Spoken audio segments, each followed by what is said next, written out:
తెలంగాణలోనూ లోక్సభ ఎన్నికల ప్రచారం ముగిసింది. మొత్తం 17 లోక్సభ స్థానాలకు ఎన్నికలు జరగనున్నాయి. ఎంపీ ఎన్నికల్లో మెజారిటీ సీట్లు కొల్లగొట్టడానికి బీజేపీ, కాంగ్రెస్, బీఆర్ఎస్లు పోటాపోటీ ప్రచారాన్ని నిర్వహించాయి.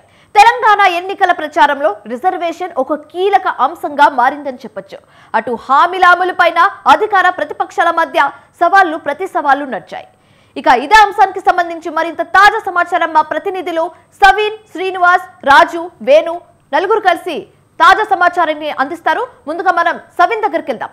సవీన్, చెప్పండి, ఇప్పుడు 144 సెక్షన్ అమల్లోకి వచ్చింది. ఎవరు కూడా పార్టీకి సంబంధించి కార్యకర్తలు, నేతలు, లీడర్స్ ఎవ్వరు కూడా అసలు ప్రచారం చేయకూడదని ఒక మెయిన్ రిస్ట్రిక్షన్ అనేది పడింది. అయితే మీరున్న ప్రాంతంలో ఆ రిస్ట్రిక్షన్ ని ఫాలో అవుతున్నారా? ఎవరైనా జెండా పట్టుకొని వెళ్తూ ఉండడం మీరు చూస్తున్నారా? సిచ్యువేషన్ ఎలా ఉంది సవిన్ అక్కడ? ముఖ్యంగా తెలంగాణకు సంబంధించి ప్రతిపక్ష బీఆర్ఎస్ పార్టీ అధినేత కేసీఆర్ 16 రోజుల పాటు బస్సు యాత్ర నిర్వహించారు. ప్రధానంగా 22 రోడ్ షోలు నిర్వహించారు. ఈ ఎన్నికల్లో రోడ్ షోలకు ముందు 3 భారీ బహిరంగ సభలు కేసీఆర్ నిర్వహించారు. కరీంనగర్లో భారీ బహిరంగ సభ నిర్వహించారు. చేవెళ్లకు సంబంధించి భారీ బహిరంగ సభ ఏర్పాటు చేశారు. మెదక్, జహీరాబాద్ నియోజకవర్గాలకు కలిపి ఒక బహిరంగ సభను ఏర్పాటు చేశారు. ఆ తర్వాత కేసీఆర్ బస్సు యాత్ర నిర్వహించారు. ప్రధానంగా బస్సు యాత్రలో కాంగ్రెస్ ప్రభుత్వంతో పాటు ముఖ్యమంత్రి రేవంత్ రెడ్డి టార్గెట్ గా విమర్శలు చేశారు. ముఖ్యంగా మహబూబాబాద్ రోడ్ షోలో ఉండగా కేసీఆర్ కు కేంద్ర ఎన్నికల సంఘం 48 గంటల పాటు ప్రచారం నిర్వహించవద్దంటూ నోటీసులు జారీ చేసింది. దాంతో ఒకరోజు కేసీఆర్ రోడ్ షోలకు బ్రేక్ వచ్చిందని చెప్పుకోవచ్చు. ప్రధానంగా జిల్లాల అంశాన్ని సైతం కేసీఆర్ ఈసారి ప్రస్తావించారు. తెలంగాణలో కాంగ్రెస్ పార్టీ అధికారంలోకి వచ్చిన తర్వాత ముఖ్యమంత్రి రేవంత్ రెడ్డి జిల్లాలను తీసివేయబోతున్నారంటూ కేసీఆర్ ప్రధానంగా ఎన్నికల ప్రచారంలో ప్రధాన అంశంగా ప్రస్తావించారు. మరోవైపు కేంద్రంలో అధికారంలో ఉన్న బీజేపీ ప్రభుత్వంపై కూడా తీవ్రస్థాయిలో విమర్శలు చేశారు.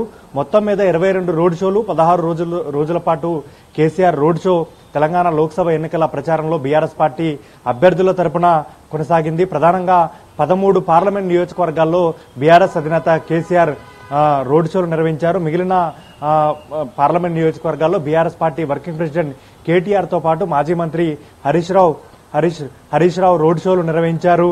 ప్రధానంగా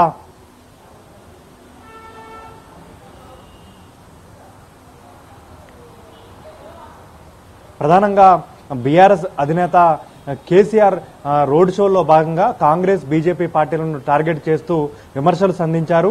జిల్లాల ఏర్పాటు బీఆర్ఎస్ పార్టీ అధికారంలో ఉన్నప్పుడు 33 జిల్లాలు ఏర్పాటు చేసింది. ఇప్పుడు కాంగ్రెస్ పార్టీ అధికారంలోకి వచ్చిన తర్వాత 19 జిల్లాలు తీసివేయబోతున్నారు అనే అంశాన్ని ప్రస్తావించారు.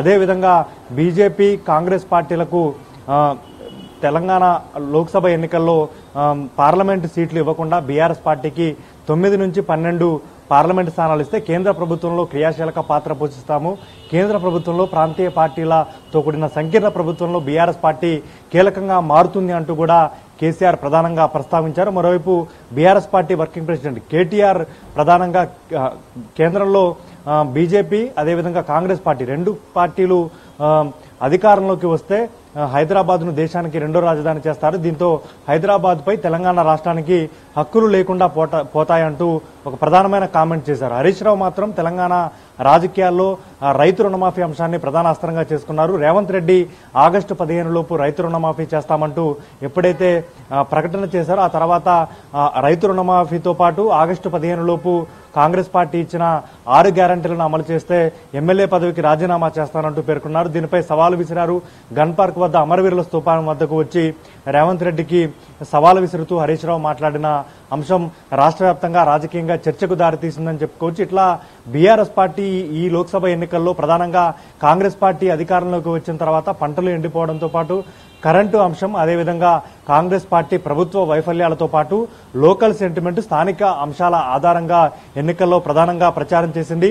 హైదరాబాద్ కేంద్రపాలిత ప్రాంతం, దేశంలో హైదరాబాద్ 2వ రాజధాని, జిల్లాలను కుదింపు అంశం, ఇట్లాంటి అంశాలతో ప్రజల్లో భావోద్వేగమైన అంశాలను సెంటిమెంట్ ను రెచ్చగొట్టి లోక్సభ ఎన్నికల్లో బీఆర్ఎస్ పార్టీకి అనుకూలంగా ప్రజలు తీర్పు ఇచ్చే విధంగా బీఆర్ఎస్ పార్టీ అగ్రనేతలు కేసీఆర్, కేటీఆర్, హరీష్ రావు ప్రధానంగా కాంగ్రెస్ బీజేపీలపై విమర్శలు చేశారని చెప్పుకోవచ్చు. అయితే లోక్సభ ఎన్నికల ప్రచారం సాయంత్రం 6 గంటలతో ముగిసింది. దాదాపు 17 లోక్సభ స్థానాల్లో బీఆర్ఎస్ పార్టీ ఈసారి ఒంటరిగా పోటీ చేస్తోంది. ప్రధానంగా 13 అసెంబ్లీ స్థానాలకు గాను 13 అసెంబ్లీ స్థానాల్లో 4 గంటలకే ప్రచారం ముగిగా మిగిలిన రాష్ట్ర వ్యాప్తంగా మిగిలిన చోట్ల సాయంత్రం 6 గంటలతోటి ప్రచారం ముగిసింది. ఎల్లుండు ఉదయం 7 గంటల నుంచి సాయంత్రం 6 గంటల వరకు పోలింగ్ జరగబోతోంది.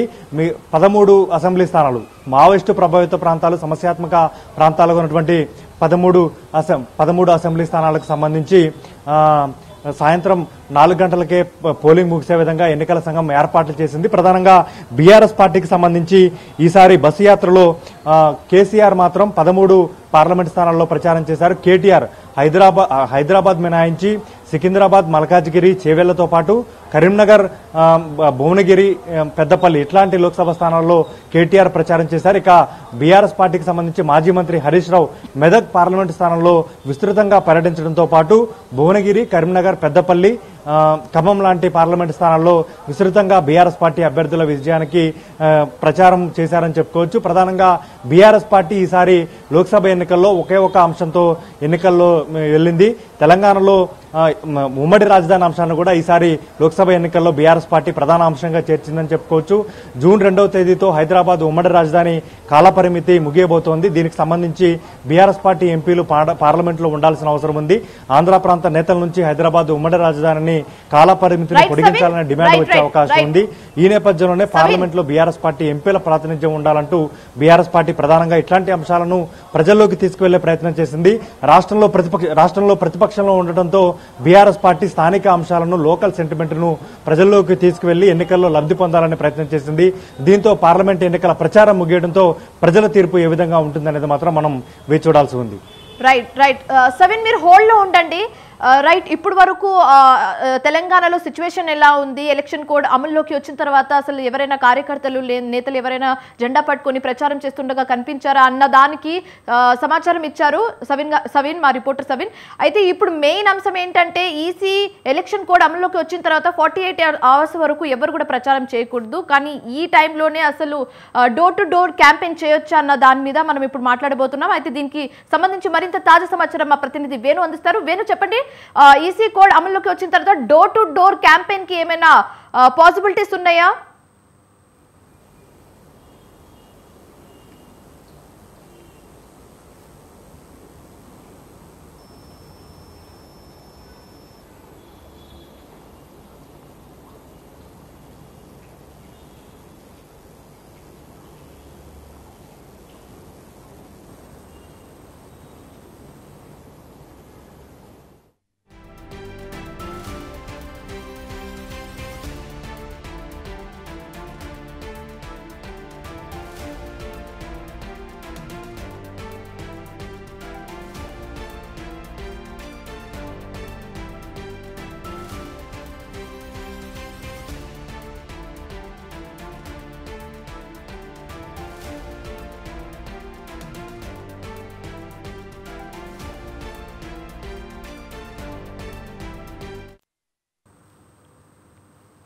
తెలంగాణలోను లోక్సభ ఎన్నికల ప్రచారం ముగిసింది. మొత్తం 17 లోక్సభ స్థానాలకు ఎన్నికలు జరగనున్నాయి. ఎంపీ ఎన్నికల్లో మెజారిటీ సీట్లు కొలగొట్టడానికి బీజేపీ, కాంగ్రెస్, బీఆర్ఎస్ పోటాపోటీగా ప్రచారాన్ని నిర్వహించాయి. తెలంగాణ ఎన్నికల ప్రచారంలో రిజర్వేషన్ ఒక కీలక అంశంగా మారిందని చెప్పొచ్చు. అటు హామీల అమలుపైన అధికార పార్టీ, ప్రతిపక్ష పార్టీల మధ్య సవాళ్లు ప్రతి సవాళ్లు నడిచాయి.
రైట్, ఇప్పటి వరకు మనం తెలంగాణలో సిచ్యువేషన్ ఏ విధంగా ఉందో తెలుసుకున్న మా ప్రతినిధి సవిన్ చెప్పడం జరిగింది. అయితే ఇంకో మెయిన్ టాపిక్ గురించి మాట్లాడడానికి ఇప్పుడు మనతో పాటు మా ప్రతినిధి వేణు ఉన్నారు. అయితే వేణు చెప్పండి, ఇప్పుడు ఈసీ ఎలక్షన్ కోడ్ అమల్లోకి వచ్చేసింది. ఏ ఒక్క నేత కార్యకర్తలు ఎవరు కూడా జెండా పట్టుకుని ప్రచారం చేయడం కూడా జరగకూడదు. అయితే ఇప్పుడు ఈ 48 అవర్స్ లో ఒక కార్యకర్త లేకపోతే ఏ పార్టీ అయినా డోర్ టు డోర్ క్యాంపెయిన్ చేయవచ్చా? ఏమంటారు వేణు గారు? ఫోన్ కట్ చేశారు.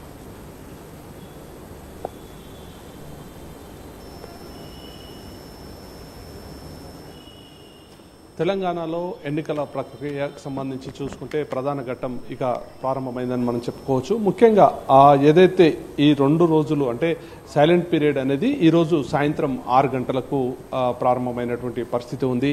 ముఖ్యంగా తెలంగాణలో చూసుకున్నట్లయితే రానున్నటువంటి 48 గంటల పాటు కూడా ఎలాంటి ప్రచారం చేయకూడదు. ఇక ఈరోజు 6 గంటలతో ప్రచారం ముగిసిందని చెప్పి కూడా ఎన్నికల సంఘం ప్రకటించింది.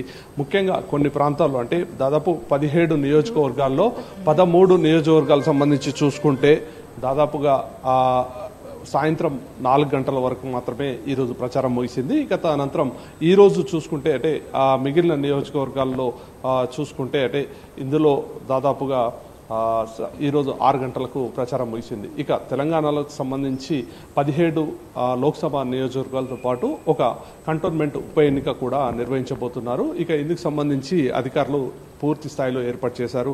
అయితే మొదటిసారి ఏంటంటే రికార్డు స్థాయిలో కేసులు నమోదైనటువంటి పరిస్థితి. దాదాపుగా గత ఎన్నికలకు భిన్నంగా ఈసారి 325 కోట్లకు పైగా డబ్బు సీజ్ చేసినటువంటి పరిస్థితి. 8,000కు పైగా కేసులు మోడల్ కోడ్ ఆఫ్ కండక్ట్ ఏదైతే వయలేషన్ చేశారో దానికి సంబంధించి అధికారులు 8,000కు పైగా కేసులు నమోదు చేసినటువంటి పరిస్థితి ఉంది. ఇక ఈ రోజు నుండి ఏదైతే సైలెంట్ పీరియడ్ ప్రారంభమైందో సాయంత్రం 6 గంటల నుండి కూడా ఎవరు కూడా మైకులతో కానీ ఎలాంటి ప్రచారాలు కానీ అలాగే గుర్తులు చూపిస్తూ కూడా ఎలాంటి ఎవరిని కూడా ఓటు అడగవద్దు. ముఖ్యంగా ఇందుకు సంబంధించి కొన్ని మార్గదర్శకాలు కూడా ఇప్పటికే అభ్యర్థులందరికీ కూడా ఎన్నికల సంఘం తెలియజేసింది. అయితే ఇంటింటికి వెళ్ళి ఓటు అడగవచ్చు, కానీ ముఖ్యంగా ఎన్నికల సంఘం పేర్కొన్న నిబంధనలు ఖచ్చితంగా పాటించాలి. అందుకు కూడా గుంపులుగా వెళ్ళకూడదు అని చెప్పి కూడా ఎన్నికల సంఘం చెప్పింది. అయితే దాదాపు 48 గంటలు ఏదైతే ఎన్నికలు సంబంధించి ముందుగానే బ్రేక్ వేయడం జరిగింది. అయితే ఇక్కడ ఉన్నటువంటి ఎండల తీవ్రత దృష్ట్యా ఇక్కడ ఉన్నటువంటి రాజకీయ పార్టీలు కోరడంతో ఎన్నికల సంఘం ఉదయం 7 గంటలకు పోలింగ్ ప్రక్రియ ప్రారంభించి సాయంత్రం 6 గంటల వరకు కూడా కొనసాగించనుంది. ఇందుకు సంబంధించి ఏర్పాట్లు కూడా పూర్తి చేశారు. ముఖ్యంగా ఏదైతే గత ఎన్నికలకు సంబంధించి చూసుకుంటే సాయంత్రం 5 గంటల వరకు పోలింగ్ ముగిసేది. ఇక నక్సల్స్ ప్రభావిత ప్రాంతాల్లో దాదాపుగా 4 గంటలకు పోలింగ్ ముగిసేది. అయితే ఈసారి మాత్రం ఈ నెల 13వ తారీఖు ఉదయం 7 గంటలకు పోలింగ్ ప్రక్రియ ప్రారంభమై సాయంత్రం సమస్యాత్మక ప్రాంతాల్లో 4 గంటల వరకు, అలాగే ఏదైతే మిగతా ప్రాంతాల్లో మాత్రం సాయంత్రం 6 గంటల వరకు కూడా పోలింగ్ ప్రక్రియ కొనసాగనుంది. ఇక ప్రతి ఈవీఎం మిషన్ వెళ్లేటప్పుడు ఖచ్చితంగా జీపీఎస్ ఉన్నటువంటి వాహనాల్లో మాత్రమే ఈవీఎంలను తరలించేలా కూడా ఈసారి పకడ్బందీ ఏర్పాట్లు చేయడం జరిగింది. ఎక్కడ కూడా ఎలాంటి అవాంఛనీయ సంఘటనలు జరగకుండా ఈ ఎన్నికల ప్రక్రియ సజావుగా జరిపేలా కూడా దాదాపుగా 17 లోక్సభ నియోజకవర్గాలు ఒక ఎన్నిక ఏదైతే కంటోన్మెంట్ నియోజకవర్గానికి సంబంధించి అసెంబ్లీకి ఉందో మొత్తం దాదాపుగా ఇటు ప్రత్యక్షంగాను పరోక్షంగాను 3 లక్షల మంది ఉద్యోగులు ఈ ఎన్నికల పాల్గొంటబోతున్నారు. ఇక కేంద్ర బలగాలు కూడా ఇప్పటికే రాష్ట్రానికి చేరుకున్నాయి. 160 కేంద్ర బలగాలు కంపెనీలకు సంబంధించి ఎన్నికల సంఘం కోరడంతో రాష్ట్రానికి పంపించడం జరిగింది. ఇక మరోవైపు ఇతర రాష్ట్రాల నుండి 20,000 మంది పైగా పోలీసులు ఈ బందోబస్తులో నిమగ్నమయ్యారు. మొత్తంగా ఎన్నికల ప్రక్రియ సజావుగా జరిగేలా కూడా ఎన్నికల సంఘం పూర్తి స్థాయి ఏర్పాటు చేసింది. అయితే ఈసారి ఎన్నికల్లో మాత్రం మోడల్ కోడ్ ఆఫ్ కండక్ట్ మాత్రం చాలా పెద్ద ఎత్తున డీవియేషన్ చేయడం జరిగింది. దీనికి సంబంధించి కూడా ఇటు రాజకీయ పార్టీల పైన కూడా కేసులు నమోదు చేయడం జరిగింది. ఇక మరోవైపు ఏదైతే హైదరాబాద్లో ఉన్నటువంటి పార్లమెంట్ పరిధిలో సమస్యాత్మక ప్రాంతాలు ఏవైతే ఉన్నాయో వాటిలో 323 పోలింగ్ స్టేషన్లను ఎన్నికల సంఘం గుర్తించింది. అక్కడ కూడా ప్రత్యేకమైనటువంటి ఏర్పాట్లు కూడా చేస్తున్నారు. దాదాపుగా అసెంబ్లీ ఎన్నికల్లో 2 డ్రోన్లను ఉపయోగించి మొత్తం కూడా ఎప్పటికప్పుడు క్యూ లైన్లను గమనించడం, ఎక్కడైనా ఏమైనా సమస్య వచ్చిందా అనే దానిపైన కూడా పరిశీలన జరిపారు. అయితే ఈసారి మాత్రం పార్లమెంట్ ఎన్నికల కోసం దాదాపు 15 డ్రోన్లతో ప్రత్యేక నిఘా ఏర్పాటు చేస్తున్నారు ఎన్నికల సంఘం సంబంధించి జిల్లా ఎన్నికల అధికారులు. దీంట్లో ఎక్కడ ఎలాంటి అవాంఛనీయ సంఘటనలు జరిగినా కానీ వెంటనే చేరుకునేలా కూడా క్విక్ రెస్పాన్స్ టీమ్స్ను కూడా ప్రత్యేకంగా ఏర్పాటు చేయడం జరిగింది. దాదాపుగా కొన్ని సమస్యాత్మకమైనటువంటి పోలింగ్ కేంద్రాల్లో ఇటు లోపల కాకుండా బయట కూడా పోలింగ్ కేంద్రం బయట కూడా ప్రత్యేకంగా వెబ్ కెమెరాలు అమర్చబోతున్నారు. రైట్, వేణు హోల్డ్లో ఉండండి. ఇప్పటి వరకు మనం ఈసీ అమలు చేసిన 144 సెక్షన్ కానివచ్చు, ఈ సైలెన్స్ పీరియడ్ గురించి మాట్లాడుకున్నాం. అండ్ అలాగే డోర్ టు డోర్ క్యాంపెయిన్ చేయవచ్చా లేదా అనే అంశం మీద మాట్లాడుకున్నాం. ఇప్పుడు మరి ముఖ్యంగా మాట్లాడుకోవాల్సిన విషయం ఒకటి ఉంది. అదే ఇప్పుడు అసలు ఈ సైలెన్స్ పీరియడ్ రూల్స్ ఎవరైనా బ్రేక్ చేస్తే, ఈ ఎవరైనా ఉల్లంఘిస్తే వారి మీద ఎలాంటి చర్యలు తీసుకుంటారు ఈసీ? దీనికి సంబంధించి పూర్తి సమాచారం మా ప్రతినిధి శ్రీనివాస్ అందిస్తారు. శ్రీనివాస్, చెప్పండి, ఎవరైనా ఈ కోడ్ ని ఉల్లంఘిస్తే వారి మీద ఎలాంటి చర్యలు తీసుకోబోతున్నారు ఈసీ? శివాని, గత కొద్ది రోజులుగా ప్రచార హోరుతో హోరెత్తినటువంటి తెలంగాణ 17 పార్లమెంటు స్థానాలకు పోటీ చేసిన వివిధ పార్టీలు, ఇటు బీజేపీ, కాంగ్రెస్, బీఆర్ఎస్ పార్టీ అభ్యర్థులతో పాటు కింది స్థాయి కార్యకర్తల నుండి జాతీయ స్థాయి నాయకులు ప్రచారంలో పాల్గొన్నారు. ఒక గంట క్రితమే ప్రచారం పూర్తిగా ముగిసిందని చెప్పవచ్చు. ఈసీ ఆదేశాల మేరకు ఎవరు కానీ ఇప్పటి నుండి ప్రచారం చేయకూడదు, రేపు ఎలక్షన్స్ వరకు కూడా అదేవిధంగా మిగతా అంశాలను కూడా ఈసీ ఖచ్చితమైనటువంటి నిబంధనలు పాటించాలని అన్ని రాజకీయ పార్టీలకు ఆదేశాలు జారీ చేసింది. ఇందులో భాగంగానే అన్ని రాజకీయ పార్టీలు తమ ప్రచారాన్ని గంట క్రితమే ముగిసింది. ముఖ్యంగా బీజేపీ విషయానికి వస్తే కేంద్ర హోంమంత్రి అమిత్ షా 2 ప్రాంతాల్లో తన బహిరంగ సభను ముగించుకొని 3 గంటల ప్రాంతంలో దాదాపుగా 1 గంట సేపు రాష్ట్రం గురించి, అదేవిధంగా దక్షిణాది రాష్ట్రాల్లో బీజేపీ విజయం సాధిస్తుంది, ఎక్కువ స్థానాలు గెలుస్తుంది, ముఖ్యంగా ఆంధ్రప్రదేశ్, తెలంగాణతో పాటు అటు కేరళ, అదేవిధంగా తమిళనాడులో కూడా భారీ స్థానాల్లో విజయం సాధిస్తుందన్న విషయాన్ని హోంమంత్రి అమిత్ షా చెప్పాడు. ముఖ్యంగా ఎలక్షన్లో షెడ్యూల్ వచ్చినప్పటి నుండి బీజేపీ ప్రచారంలో అభ్యర్థుల ఖరారుతో పాటు ప్రచారంలో ముందుందని చెప్పవచ్చు. ఇంటింటికి బీజేపీ, అదేవిధంగా ప్రతి అంశాన్ని బీజేపీ ముందుకు తీసుకుపోయిందని చెప్పవచ్చు. ప్రధానమంత్రి నరేంద్ర మోడీతో పాటు కేంద్ర మంత్రులు రాజ్నాథ్ సింగ్, అమిత్ షాతో పాటు బీజేపీ పాలిత ముఖ్యమంత్రులు దాదాపుగా 9 రాష్ట్రాలకు చెందినటువంటి ముఖ్యమంత్రులు కూడా వచ్చి బీజేపీ అభ్యర్థుల గెలుపు కోసం 20 చోట్ల భారీ బహిరంగ సభలు పెట్టి 10 సంవత్సరాల్లో మోడీ చేసినటువంటి అభివృద్ధి కార్యక్రమాలను ప్రజలకు వివరించి రానున్న పార్లమెంటు ఎన్నికల్లో బీజేపీ అభ్యర్థులను గెలిపించాలన్నటువంటి స్లోగన్ ఇచ్చారు. అదేవిధంగా ఇక్కడ ఉన్నటువంటి కాంగ్రెస్ ప్రభుత్వం గత 4-5 నెలల నుండి ఏం చేస్తుంది అన్నటువంటి హామీలు ఇచ్చినటువంటి వాటి మీద కూడా విమర్శలు చేశారు. గత టీఆర్ఎస్ ప్రభుత్వం, అదేవిధంగా కేసీఆర్ చేసినటువంటి అవినీతి పైన కూడా విమర్శన అస్త్రాలు బీజేపీ నేతలు చేశారు. 10 సంవత్సరాల్లో ప్రజలకు అంటే దేశ భవిష్యత్తు, అదేవిధంగా మిగతా దేశాల్లో భారత ప్రతిష్టను ఏ విధంగా తీసుకువెళ్ళాము, ఆ సంక్షేమ పథకాల అంశాలను కూడా వీళ్ళు తీసుకువెళ్లారు. భారతీయ జనతా పార్టీ సంకల్ప పత్రాన్ని, వాళ్ళు మేనిఫెస్టోని కూడా ప్రజల్లోకి తీసుకువెళ్లారని చెప్పవచ్చు. ముఖ్యంగా కాంగ్రెస్ ఇటు ప్రధాన అంశాలను ప్రజల ముందు పెట్టింది. ముఖ్యంగా రిజర్వేషన్ల విషయంలో కావచ్చు, అదేవిధంగా బీజేపీకి గెలిస్తే తప్పకుండా రాజ్యాంగాన్ని మారుస్తుంది అన్నటువంటి అంశాలను కూడా ప్రజల్లోకి తీసుకువెళ్లారు. వీటి మీద కూడా బీజేపీ నేతలు కౌంటర్లు ఇచ్చారు. ప్రధానంగా బీజేపీ రాష్ట్ర అధ్యక్షుడు కిషన్ రెడ్డి గత 10 సంవత్సరాల్లో తెలంగాణకు చేసినటువంటి అభివృద్ధి దాదాపుగా 10 లక్షల కోట్లతో తెలంగాణలో జాతీయ రహదారులే కావచ్చు, రైల్వే స్టేషన్ల ఆధునీకరణే కావచ్చు, మిగతా అంశాలను కూడా ప్రజల్లోకి తీసుకువెళ్లారు. ఈ అంశాల మీద కూడా కాంగ్రెస్కు బలమైన కౌంటర్ ఇచ్చారు. అదేవిధంగా డాక్టర్ లక్ష్మణ్ అంటే జాతీయ ఓబీసీ చైర్మన్, పార్లమెంట్ సభ్యుడు లక్ష్మణ్ కూడా పార్లమెంట్ ఎన్నికల తర్వాత తెలంగాణలో రాజకీయ పరిణామాలు కూడా మారుతాయని అటువంటి విషయాన్ని కూడా ప్రజల్లోకి తీసుకువెళ్ళాడు. ఇక్కడ ఉన్నటువంటి ప్రభుత్వం ఇచ్చినటువంటి హామీలు, ముఖ్యంగా రేవంత్ రెడ్డి ఇచ్చినటువంటి 6 హామీల అమల్లో కూడా పూర్తిగా విఫలమైందన్నటువంటి విషయాన్ని కూడా ప్రజల్లోకి తీసుకువెళ్లారు. ఈ అంశాలు బీజేపీకి కలిసి వస్తాయి. గత పార్లమెంట్ ఎన్నికల్లో 4 స్థానాలను గెలిచినటువంటి బీజేపీ ఈసారి దాదాపుగా 10 స్థానాల్లో విజయం సాధిస్తుంది. మిగతా స్థానాల్లో కూడా మంచి ఫలితాలు వస్తాయన్నటువంటి ఆశాజనకమైనటువంటి వాతావరణం బీజేపీకి ఉందన్నటువంటి విషయాన్ని కూడా బీజేపీ నేతలు చెప్తున్నారు. చెప్తున్నారు. అదేవిధంగా ఇప్పుడున్నటువంటి పరిస్థితిలో కాంగ్రెస్కు తగిన గుణపాఠం చెప్తారు. 4 నెలల్లోనే రేవంత్ రెడ్డి ప్రభుత్వం పూర్తిగా విఫలమైంది. గత అసెంబ్లీ ఎన్నికల ముందు ఇచ్చినటువంటి హామీల్లో ఒక్క హామీని కూడా నెరవేర్చలేదు. కేవలం ఫ్రీ బస్సు మాత్రం తప్ప ఇక్కడ ఉన్నటువంటి ప్రజలకు ఎలాంటి సంక్షేమ పథకాలు కావచ్చు మిగతా అంశాల్లో కూడా పూర్తిగా విఫలమైంది అన్నటువంటి విమర్శలు చేశారు. అదేవిధంగా రిజర్వేషన్ల ఎత్తివేస్తలో కూడా రాజ్యాంగాన్ని తమ ఎట్టి పరిస్థితుల్లో మార్చమన్నటువంటి అంశాలను కూడా చేశారు. ప్రధానమంత్రి నరేంద్ర మోడీతో పాటు రాజ్నాథ్ సింగ్ అదేవిధంగా అమిత్ షా లాంటి నేతలే కాకుండా జాతీయ అధ్యక్షుడు నడ్డాతో సహా మిగతా అభ్యర్థుల విషయంలో కొన్ని అక్కడ ఉన్నటువంటి హైదరాబాద్ విషయంలో కానీ సికింద్రాబాద్ విషయంలో కానీ తప్పకుండా విజయం సాధిస్తుందని చెప్పారు. ఈసారి హైదరాబాద్ విషయంలో కూడా విజయం సాధిస్తుందన్నటువంటి నమ్మకాన్ని కూడా వాళ్ళు వ్యక్తం చేస్తున్నారు. గత 40 సంవత్సరాల వరకు అంటే పోటీ లేనటువంటి పరిస్థితిలో ఉన్నటువంటి పాత బస్తీలో కూడా బీజేపీ పాగా వేస్తుందన్నటువంటి విషయాన్ని కూడా చెప్పారు. ఈ మధ్య కాలంలో అంటే భారతీయ జనతా పార్టీ కేంద్రంలో ఉన్న జనతా పార్టీ ఇక్కడ ఉన్నటువంటి తెలంగాణకి ఎలాంటి అభివృద్ధి కానీ సంక్షేమ పథకాలు ఇవ్వకపోవడమే కాకుండా నిధుల కేటాయింపులో కూడా అన్యాయం జరిగింది. బీజేపీ తెలంగాణకి ఏమిచ్చింది, కేవలం గాడిది గుడ్డిచ్చింది అన్నటువంటి నినాదాన్ని ఇటు రాష్ట్ర ముఖ్యమంత్రి రేవంత్ రెడ్డి తీసుకుపోయిన దానికి కూడా ఇక్కడ భారతీయ జనతా పార్టీ రాష్ట్ర అధ్యక్షుడు కేంద్ర మంత్రి కిషన్ రెడ్డి కూడా గత 10 సంవత్సరాల్లో తెలంగాణలో కేంద్ర ప్రభుత్వం చేపట్టినటువంటి సంక్షేమ పథకాలకు అదేవిధంగా నిధుల కేటాయింపు ఇక్కడ జరిగినటువంటి అభివృద్ధి కార్యక్రమాలను కూడా వివరించారు. ముఖ్యంగా విభజన అంశాలను కూడా వాళ్ళు ముందుకు తీసుకెళ్లారు. ఇక్కడ సమ్మక్క సారక్క సెంట్రల్ యూనివర్సిటీ గిరిజన యూనివర్సిటీని అదేవిధంగా పశువు బోర్డును ఇలాంటి అంశాలను కూడా ప్రజల్లోకి తీసుకువెళ్ళి బీజేపీ గెలుపు కోసం ఇక్కడ ఉన్న ముఖ్య నేతలు కూడా బాగా అంటే ప్రచారం చేసి ప్రజల్లోకి వెళ్ళారు. ఇంటింటికి బీజేపీ అదేవిధంగా అయోధ్యలో రామ మందిరం అంశాలను కూడా వాళ్ళు తీసుకువెళ్లారని చెప్పవచ్చు. రైట్ శ్రీనివాస్, మీరు హోల్డ్లో ఉండండి. ఇప్పుడు వరకు మనం అన్ని డీటెయిల్స్ తెలుసుకున్నాము. అయితే ఇప్పుడు మెయిన్ డీటెయిల్కి వచ్చేసరికి ఈసీ ఎలక్షన్ కమిషన్ ఆంక్షల్లోకి రావడంతో ఇప్పుడు 144 సెక్షన్ అనేది అమల్లోకి వచ్చింది. కాబట్టి ఎవరు కూడా ప్రచారం చేయకూడదు.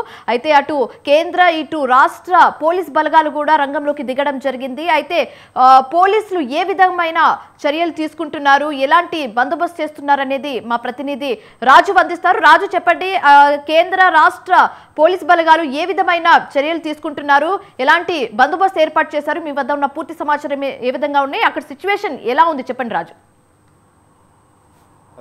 రైట్ మాధురి, ముఖ్యంగా కాంగ్రెస్ పార్టీ ఈ పార్లమెంటు ఎన్నికల్లో తీవ్రంగా కసరత్తు చేస్తూ ఉంది. అందులో భాగంగానే ఏఐసిసి విడుదల చేసినటువంటి మేనిఫెస్టో ఏప్రిల్ 5వ తేదీన ఏఐసిసి 5 న్యాయ్ 25 గ్యారంటీల పేరుతో విడుదల చేసినటువంటి మేనిఫెస్టోని మరుసటి రోజు తెలంగాణలో కాంగ్రెస్ పార్టీకి సెంటిమెంట్గా కలిసి వచ్చినటువంటి తుక్కుగూడ వేదికగా రాజీవ్ గాంధీ ప్రాంగణం వేదికగా మరోసారి ఏఐసిసి విడుదల చేసినటువంటి మేనిఫెస్టో ఏదైతే ఉందో 5 న్యాయ్ 25 గ్యారంటీల మేనిఫెస్టోని తెలుగులోకి అనువదించి రాహుల్ గాంధీ విడుదల చేశారు. ఈ అంశాన్ని పెద్ద ఎత్తున ప్రజల్లోకి తీసుకువెళ్లేందుకు కూడా ఈ బహిరంగ సభ ఉపయోగపడిందని చెప్పుకోవాలి. ముఖ్యంగా ఈ మేనిఫెస్టోలో అటు రైతులకు, కార్మికులకు, మహిళలకు, యువతకు అలాగే సమాన న్యాయం పేరుతో కులగణన ఇతర అంశాలను కూడా రిజర్వేషన్లు కులాల వారీగా కూడా జనాభా దామాష ప్రకారం వారి కులాల జనాభా ప్రకారం కూడా రిజర్వేషన్లు కల్పిస్తాం.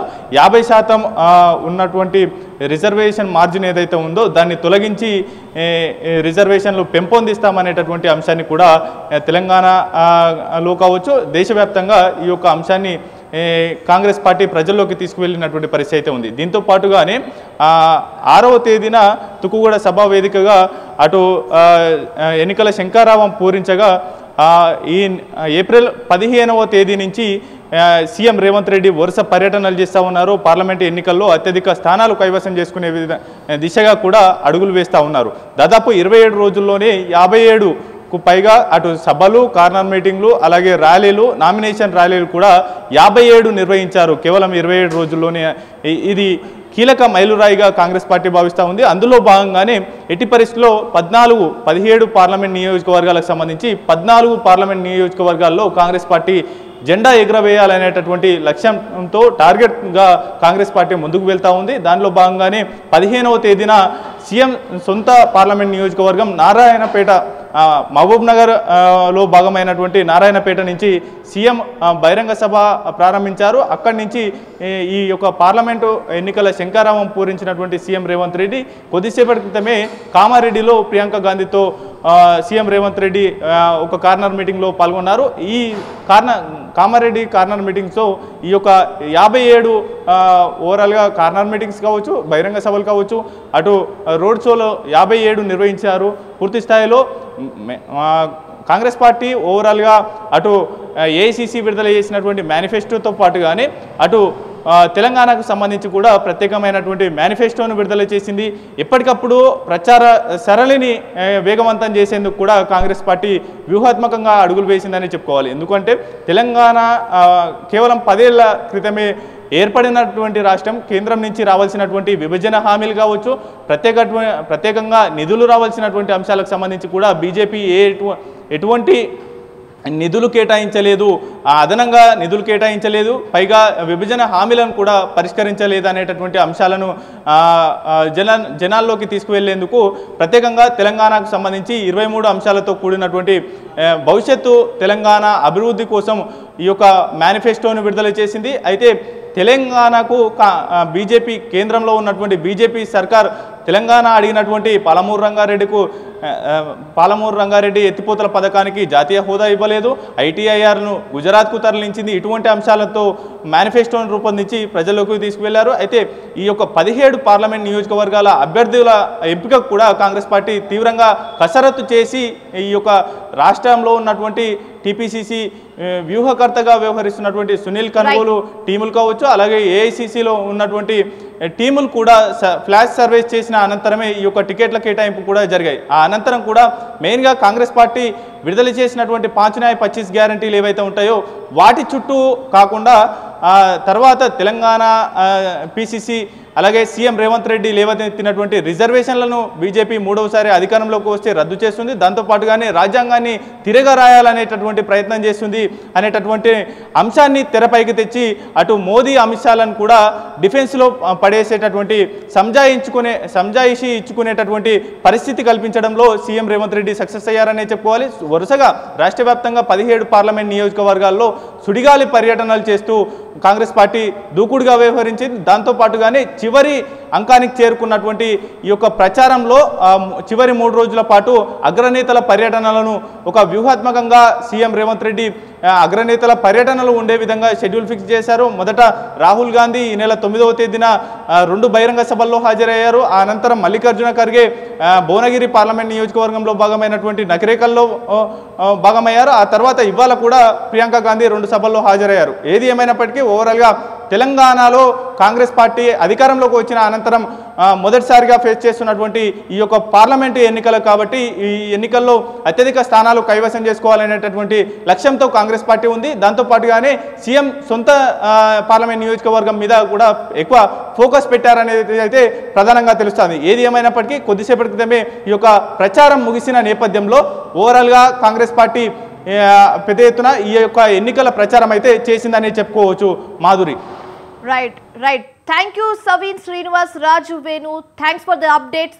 సో ఇది మొత్తానికి అటు ఏపీ చూసుకోవచ్చు, లేదంటే ఇటు తెలంగాణ అయినా చూసుకోవచ్చు. ఎక్కడైనా ఈ 2 స్టేట్స్లో అయితే ఇప్పుడు ఈసీ ఆంక్షలు అమల్లోకి ఉన్న కారణంగా 144 సెక్షన్ అమల్లోకి చేశారు. అయితే ఏ రాజకీయ నాయకులు కానివచ్చు, కార్యకర్తలు కానివచ్చు, ఎవరు కూడా ప్రచారం చేయకూడదన్న స్ట్రిక్ట్ రూల్ని 2 రాష్ట్రాల్లో ఫాలో చేయడం జరిగింది. అయితే దీనికి సంబంధించి మా ఏపీ తెలంగాణ ప్రతినిధులు కూడా చెప్పడం జరిగింది. రైట్, ఇంకా ఏపీలో ఎన్నికల ప్రచారానికి తెరపడింది. రాష్ట్రంలోని 175 నియోజకవర్గాల్లో సాయంత్రం 6 గంటలకు ప్రచారం ముగిసింది. 2 నెలలకు పైగా ప్రచారంలో దూసుకెళ్లిన అభ్యర్థుల మైక్లు ప్రస్తుతం మూగబోయాయి. ఇక ప్రచార పర్వం ముగియడంతో ఎన్నికల కమిషన్ ఆంక్షలను అమలుకి చేసింది. అలాగే 144 సెక్షన్ కూడా అమలుకి రావడం జరిగింది. అయితే ఈసీ నిబంధనల ప్రకారం పోలింగ్ ముగింపు సమయానికి 48 గంటల ముందే ప్రచారాన్ని అస్సలకి నిర్వహించకూడదు. ఎన్నికల ప్రచారం ముగిసిన వెంటనే 144 సెక్షన్ అమలుకి వచ్చేసింది. సంక్షేమ పథకాల అండతోనే వైసీపీ బరిలోకి దిగుతుండగా అభివృద్ధితో పాటు సంక్షేమాన్ని ఇస్తామంటూ జగన్ గద్దె దించడమే లక్ష్యంగా అటు టీడీపీ, బీజేపీ, జనసేన కూటమి ప్రచారం సాగించింది. కూటమి తరఫున చంద్రబాబు నాయుడు, పవన్ కళ్యాణ్, మోదీ, అమిత్ షా ప్రచారం చేశారు. రైట్, అయితే మనం ఇప్పుడు ఏపీ సిచ్యువేషన్ చూసుకున్నాము. అలాగే ఇప్పుడు తెలంగాణ సిచ్యువేషన్లోకి వస్తే తెలంగాణలోనూ లోక్సభ ఎన్నికల ప్రచారం ముగిసింది. మొత్తం 17 లోక్సభ స్థానాలకు ఎన్నికలు జరిగాయి. ఏపీ ఎన్నికల్లో మెజారిటీ సీట్లు కొల్లగొట్టడానికే బీజేపీ, కాంగ్రెస్, బీఆర్ఎస్లు పోటాపోటీగా ప్రచారాన్ని నిర్వహించాయి. అయితే తెలంగాణ ఎన్నికల ప్రచారంలో ఒక అంశం అయితే చాలా ఇంపార్టెంట్ గా మాట్లాడడం జరిగింది. అదే రిజర్వేషన్ల అంశం. ఇది చాలా కీలకమైన అంశం అని చెప్పొచ్చు. చాలా సెన్సిటివ్ అంశం కూడా. అయితే అటు హామీల అమలుపైన అధికార పార్టీ, ప్రతిపక్ష పార్టీల మధ్య సవాలు ప్రతి సవాలు నడిచాయి. రైట్, ఇవి ఇప్పుడు వరకు మనం చూసిన అప్డేట్స్. ఇక 13th మేకి ఎలక్షన్ పోలింగ్ డే జరుగుతుంది. అయితే అందరూ కూడా వెళ్ళి వాళ్ళ ఓట్ హక్కును వినియోగించుకోవాలని కోరుకుంటున్నాం. ఇవి ఇప్పటివరకు ఉన్న updates. For more updates keep watching స్వతంత్ర టీవీ.